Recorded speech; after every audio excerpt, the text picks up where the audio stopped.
ഞാനാ. പേര് ശാരിക, കോട്ടപ്പുറം സ്കൂളിലെ ടീച്ചറാ.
മാഡത്തിനടുത്ത് എപ്പോഴും ശ്രദ്ധ വേണമെന്ന് ഹോം മിനിസ്റ്ററുടെ ഓർഡർ ഉണ്ടായിരുന്നു.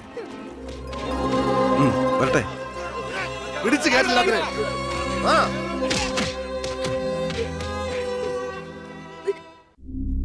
ആ ഗുണ്ടകളെല്ലാം മണിക്കൂറുകൾക്കുള്ളിൽ ജാമ്യത്തിറങ്ങിപ്പോയി സർ. അവർക്ക് വേണ്ടി ക്യൂ നിൽക്കുകയാണ് ആവശ്യക്കാർ. ഈ നാട്ടിലെ ഇടത്തരക്കാരും പാവങ്ങളും ഒക്കെ ഗുണ്ടകളെ കൊണ്ട് പൊറുതിമുട്ടിയിരിക്കുകയാണ് സാർ. കഴിഞ്ഞ കുറേ വർഷങ്ങളായി ഇവിടെ നടന്ന 90% കൊലപാതകങ്ങൾക്കും ആത്മഹത്യകൾക്കും പിന്നിൽ ഗുണ്ടകളും അവർക്ക് പുറകിലുള്ള തൽപര കക്ഷികളുമാണെന്ന് നിസ്സംശയം പറയാം സർ. കഴിഞ്ഞ 5 വർഷത്തിനുള്ളിൽ ഇവിടെ ഉണ്ടായിട്ടുള്ള സർവ്വ ഗുണ്ടാ വിളയാട്ടങ്ങളുടെയും അക്രമങ്ങളുടെയും സത്യസന്ധമായ കേസ് ഹിസ്റ്ററി എനിക്കുടനെ വേണം, വിത്ത് ഇമ്മീഡിയറ്റ് എഫക്ട്. സാർ, ഈ ഫയലുകളൊക്കെ ഒന്ന് പഠിക്കണം. കഴിഞ്ഞ 5 വർഷത്തിനിടയ്ക്ക് കേരളത്തിലുണ്ടായിട്ടുള്ള ഞെട്ടിക്കുന്ന അക്രമങ്ങളുടെ സത്യസന്ധമായ ഡീറ്റെയിൽസ് ആണിത്. 300-ലേറെ കൊലപാതകങ്ങൾ, 2000-ലേറെ ആത്മഹത്യകൾ, 3000-ലേറെ ആത്മഹത്യാ ശ്രമങ്ങൾ, അക്രമങ്ങളിൽ അംഗമംഗം വന്നവർ 6000-ലേറെ. എന്നിട്ടോ ബന്ധപ്പെട്ട കേസുകളിൽ ശിക്ഷിക്കപ്പെട്ടത് വെറും 12 പേർ. വ്യക്തമായ തെളിവുകളോ സാക്ഷിമൊഴികളോ ഇല്ലാതെ രക്ഷപ്പെട്ടവർ 650-ലേറെ. ഇനിയും പോലീസിന് കണ്ടുപിടിക്കാൻ പറ്റാത്ത കേസുകൾ 100-ലേറെ. ഇതൊക്കെ ആ അവറാച്ചനും അതിനു മുമ്പ് പ്രതിപക്ഷവും ഭരിച്ചിരുന്നപ്പോഴാ. സാർ, മറ്റുള്ളവരുടെ മേൽ പഴിചാരി രക്ഷപ്പെടാനുള്ള തന്ത്രമല്ല ഇപ്പോൾ ആവശ്യം. ഞാനിപ്പോ എന്താ ചെയ്യണ്ടേ?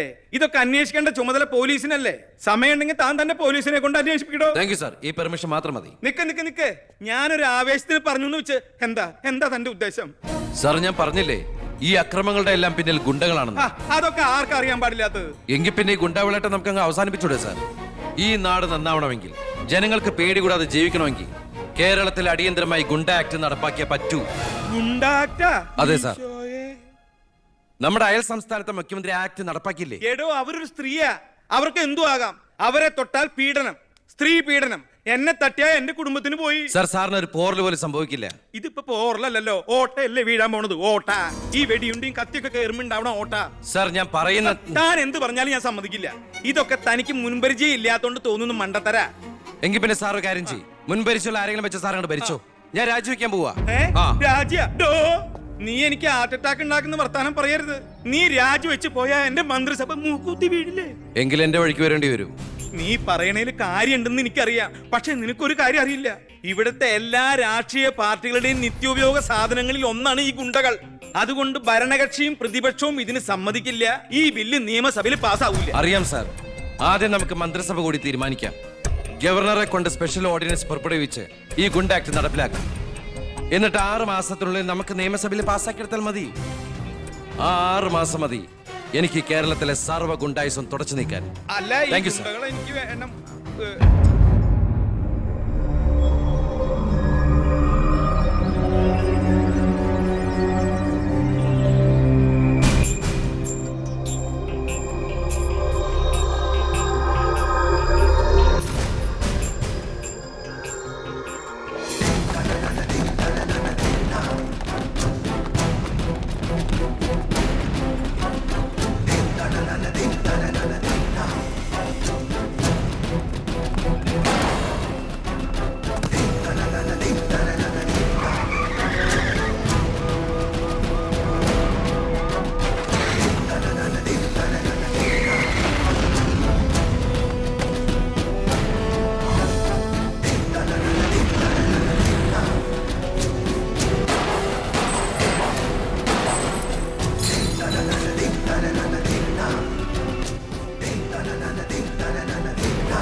ഇതാ ചാവി.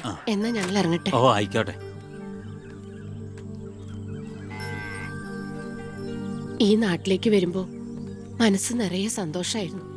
ഇപ്പൊ ഇവിടുന്ന് പോകുമ്പോ എന്റെ നെഞ്ചു നീറ. എന്റെ മോൾക്ക് വന്ന മഹാഭാഗ്യം ഞാനായിട്ട് തട്ടിത്തെറിപ്പിച്ചല്ലോ എന്നോർക്കുമ്പോ ഇന്നിപ്പോ മഹാറാണിയെ പോലെ കഴിയേണ്ട നീ 100 വട്ടം ശപിച്ചിട്ടുണ്ടാവില്ലേ ഈ അമ്മേ? ഇല്ല അമ്മേ, അർഹിക്കാത്തത് ആഗ്രഹിക്കരുതെന്ന് കുഞ്ഞുനാളോട്ട് എന്റെ അമ്മയല്ലേ എന്നെ പഠിപ്പിച്ചത്. അമ്മ കേറ്.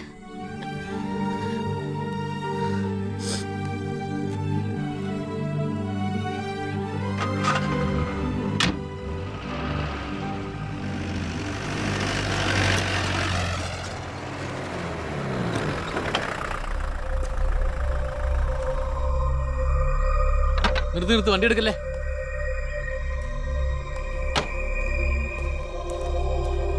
എന്താ പെട്ടെന്ന് ഇങ്ങനെ ഒരു തീരുമാനം? സ്കൂളിൽ ടെമ്പററി പോസ്റ്റ് ആയിരുന്നല്ലോ, അത് കഴിഞ്ഞു. ഇനിയിപ്പോ ആരാ ഉള്ള ഇവിടെ? ഞങ്ങൾ പോവാൻ നാട്ടിലേക്ക്.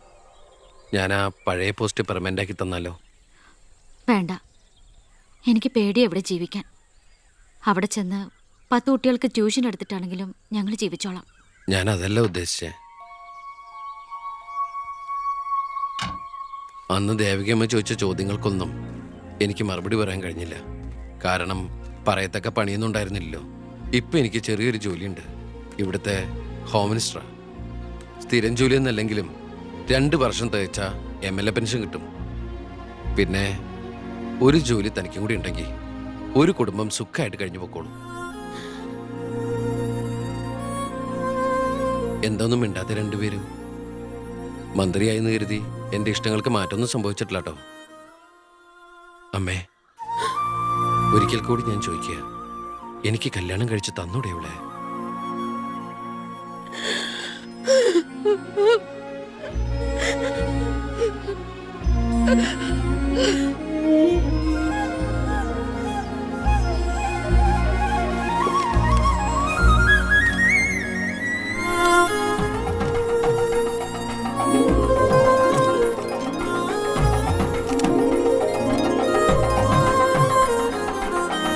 ആരാ സാക്ഷികൾ? ഒരു സാക്ഷിയുണ്ടേ, ഒന്ന് മറക്കേ സാറേ.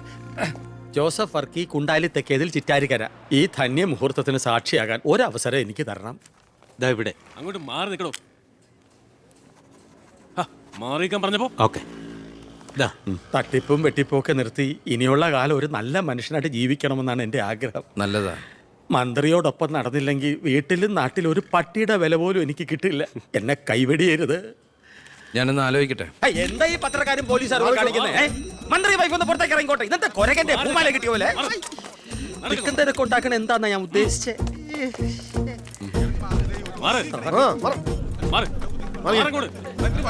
വഴി കൊടുക്ക്. ഈ പാവപ്പെട്ട പെൺകുട്ടിയെ വിവാഹം കഴിച്ചത് പഴയ ബാല്യക്കാരുടെ മകളോട് ബാല്യകാലത്തിൽ തോന്നിയ കടുത്ത പ്രേമം കൊണ്ട് തന്നെയാണോ?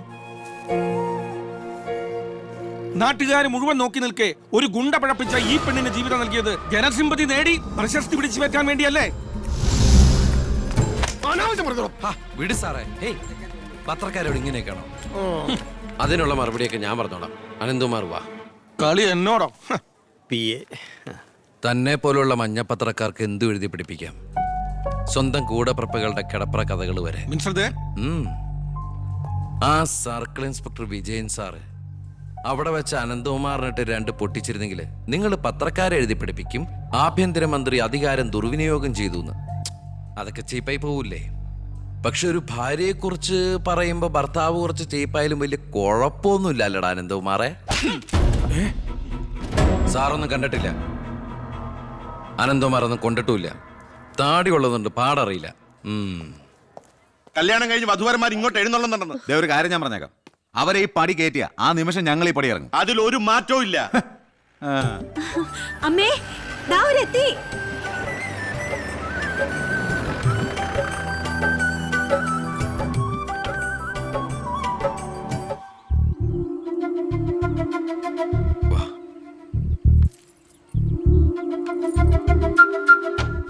IAS IPS കയറി വന്ന ഈ വീട്ടിലേക്ക് ഇവിടുത്തെ വാലിക്കാരിയുടെ മോളെ കെട്ടിക്കൊണ്ട് കയറി വരാൻ നാണമില്ലടാ നിനക്ക്? ഈ കെട്ടിലമ്മേ മന്ത്രിമന്ദിരത്തിലേക്ക് കെട്ടി എഴുന്നള്ളിക്കാൻ വരുന്നില്ലേ? അതെ, അത് തന്നെയാണ് ഉദ്ദേശം. ആഭ്യന്തരമന്ത്രിയുടെ ഭാര്യ മന്ത്രിമന്ദിരത്തിൽ തന്നെയാ താമസിക്കേണ്ടത്. അല്ലാതെ അച്ചുവീട്ടിൽ അട്ടിപ്പേറ് കിടക്കുന്ന ഭർത്താക്കന്മാരുള്ള സ്ഥലത്ത് ഞങ്ങൾ താമസിക്കുന്നു കരുതിയോ? ഇപ്പൊ ഞങ്ങളിവിടെ വന്നത് എന്നെ സ്നേഹിക്കുന്ന എന്റെ അമ്മയുടെ അനുഗ്രഹം വാങ്ങിക്കാനാ. വാ മോളെ, വലതുകാല് വെച്ച് ഐശ്വര്യമായിട്ട് കയറി വാ. ആ പടി ചവിട്ടി പോരുത്.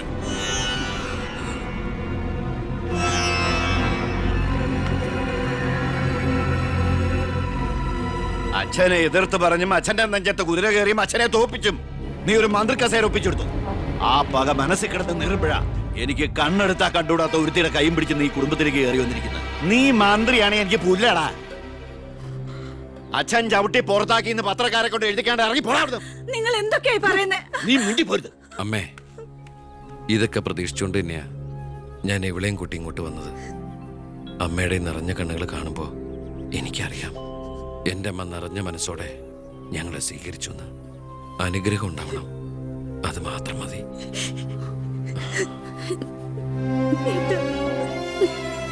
വാ.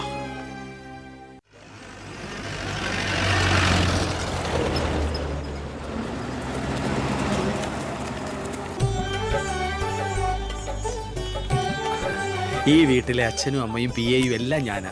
ഐശ്വര്യമായിട്ട് വലത് കാലം വെച്ചകത്ത് കയറിക്കേ. മാറി നിൽക്കണോ? എന്റെ ഈശ്വരേ, നന്മ വരുത്തണമേ.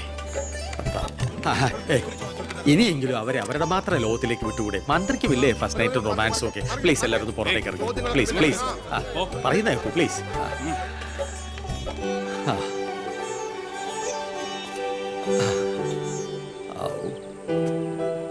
ജോസഫേട്ടാ, മന്ത്രി എങ്ങോട്ടാ ഹണിമൂണിന് പോകുന്നു? ഹണിമൂൺ